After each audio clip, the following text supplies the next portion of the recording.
जी नाज़रीन, जिस तरह के आप देख सकते हैं कि अवैस उमर विर्क को PP 139 का टिकट जारी हो चुका है और हाजी अली असगर मंडा, चौधरी अंसर अली साहब और अफजल विर्क साहब, सईद विर्क साहब और दीगर जो पाकिस्तान तहरीक इंसाफ की क़यादत है वो रिटर्निंग ऑफिसर को टिकट जमा करवाने आए। और इस मौका पर हम देख रहे हैं कि तमाम PTI के जो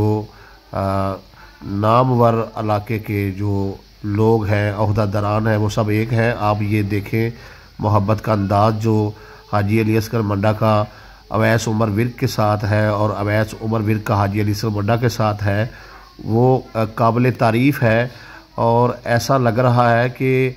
ये जो टिकट अवैस उमर विर्क साहब को जारी हुआ है, इसमें हाजी अली असगर मंडा साहब की मंशा भी जो है वो शामिल है। मैं आपको बताता चलूँ कि टिकट जो अवैस उमर विर्क को मिला है, उसके बाद फौरी तौर पर जो है हाजी अली असगर मंडा साहब ने